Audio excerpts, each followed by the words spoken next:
Free Walk TLV. Free Walk TLV. Discover Tel Aviv like a local. It hits you as a bit of a surprise, doesn't it?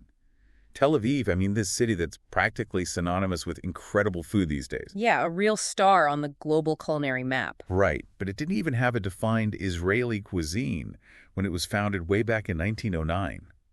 Think about that contrast for a second. It's fascinating, though, because that the absence of a single pre-existing food tradition, that actually created the perfect conditions, almost like a blank canvas, for the incredibly rich and diverse food culture Tel Aviv has now. Exactly. And that's precisely the, delicious history we're diving into today.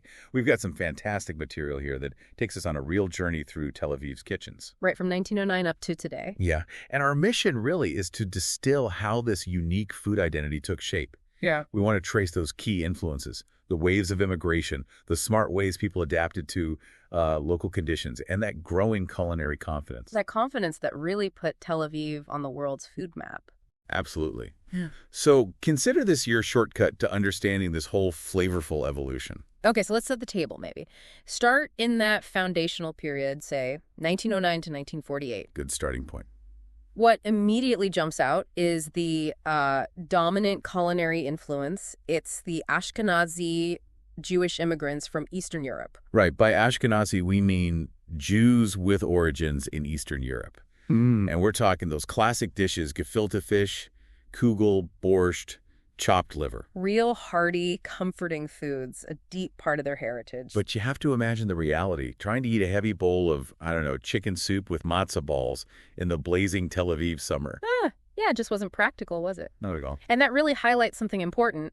The role of necessity in shaping cuisine. Definitely. The early settlers, they quickly realized they needed to contact. They started using more local, easily available ingredients, things like lentils, onions, cheaper cuts of meat maybe. And in doing that, they were inevitably influenced by the food already there, right? Right. The Arab and Ottoman traditions. Exactly. It wasn't just about comfort either. The cost and availability of their traditional ingredients in this new climate, that played a huge role too. So it was real culinary resourcefulness. Yeah. Kind of making do with what was on hand. Absolutely. And here's where it gets really interesting, I think.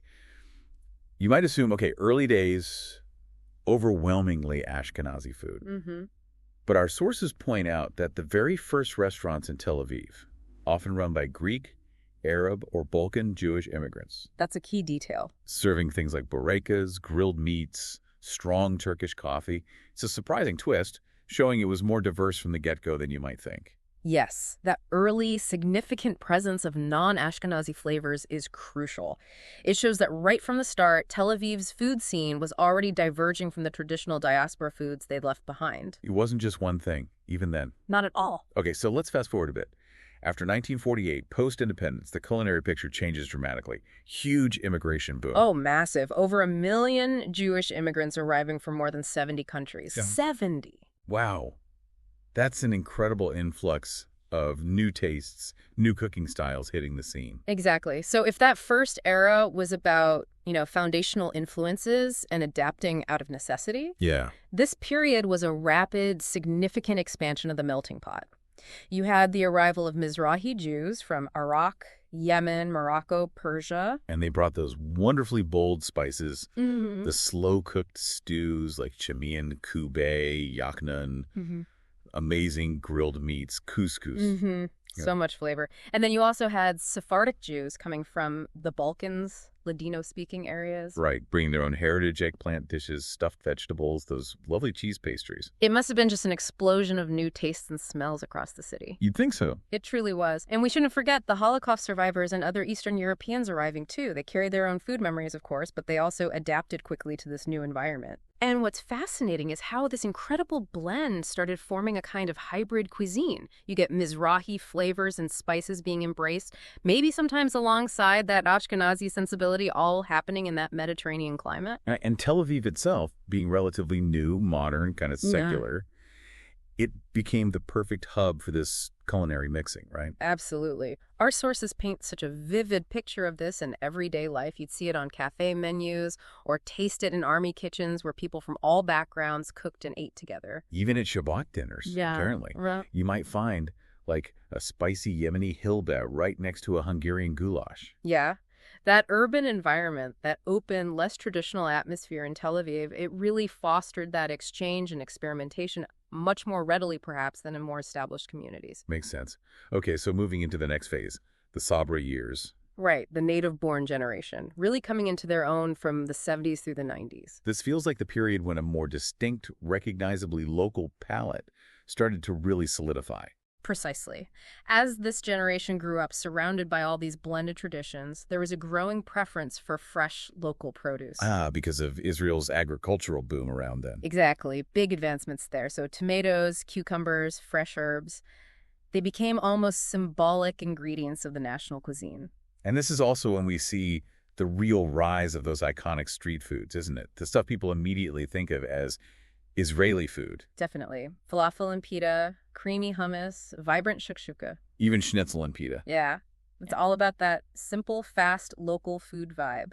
And our sources connect that to the practicality of military life, the sort of collective culture of the time, kibbutz kitchens, army bases. That emphasis on accessibility, food that was quick, satisfying, made with stuff that was easy to get. That was key. Absolutely. And it's interesting the term Israeli salad becomes popular then, that simple, fresh mix of finely chopped cucumber and tomato. Which everyone knows. Right. Even though its culinary roots are actually in Arab cuisine, it just highlights that ongoing, intertwined culinary exchange. Yeah, that's a really good point. Which perfectly brings us to the modern era. The 2000s, today. New Israeli cuisine. And Tel Aviv is undeniably the heart of this exciting movement. So what defines this era?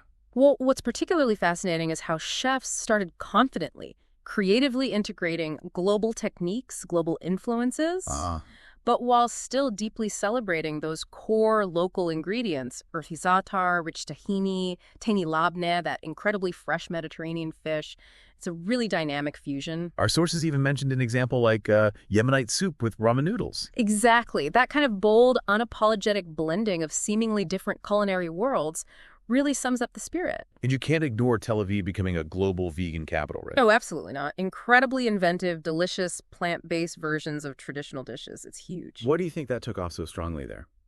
Well, it speaks to both, I think, a growing health consciousness, but also just a wonderfully creative exploration of the amazing plant-based ingredients that are so readily available there.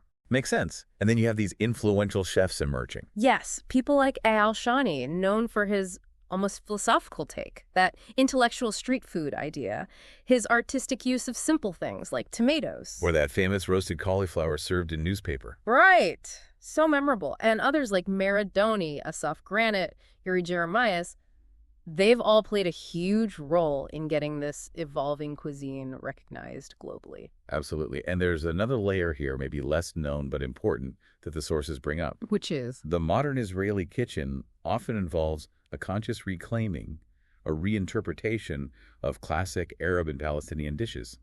Musakan, frike, makluba. Ah, yes. And this, understandably, sparks ongoing, quite complex discussions and debates about cultural ownership, about influence. It feels important to mention that complexity. It's a really crucial point to acknowledge. Those lines of culinary influence, they're rarely neat and tidy, are they? And this modern movement is actively engaging with that shared, sometimes contested history. So let's try and quickly recap these shifts. Our sources give a pretty neat timeline. 1909, 1948. Diaspora traditions plus Ottoman influence gives you stews, pickles, porridge, basic breads, kind of survival food. Right. Then 1948, 1970s, the big Mizrahi influx plus some scarcity leads to staples like hummus, schnitzel surprisingly, titim, barekas becoming widespread. And the Sabra years, 70s, 90s, that brings the focus onto fresh salads, the classic Shabbat chicken, and of course, falafel everywhere. And finally, the 2000s onwards. That's the era of culinary confidence. Gourmet shakshuka, seafood tartare, even creative things like za'atar creme brulee. It really shows the journey, doesn't it? How each era built on the last, adding new influences, adapting. It really does, a dynamic, fascinating journey. So the big takeaway from our deep dive today, I think, is that Tel Aviv's food story is so much more than just recipes. Oh, absolutely. It's this vibrant, ongoing narrative of immigration, of adaptation, often born from pure necessity, and now this really exciting, evolving, creative expression. It truly is. Tel Aviv's cuisine is, well, it's proud, it's rooted in history, sometimes it's wonderfully messy and experimental. Yeah. It definitely reflects its environment, and as our sources show, it's ultimately just delicious and full of stories. And that really makes you think, doesn't it? About how similar waves of immigration and cultural exchange have shaped food elsewhere in the world. Or even what's next for Israeli cuisine. What new chapters are still waiting to be written in that story? Definitely something fascinating to mull over long after we finish here. Free Walk TLV. Free Walk TLV. Discover Tel Aviv like a local.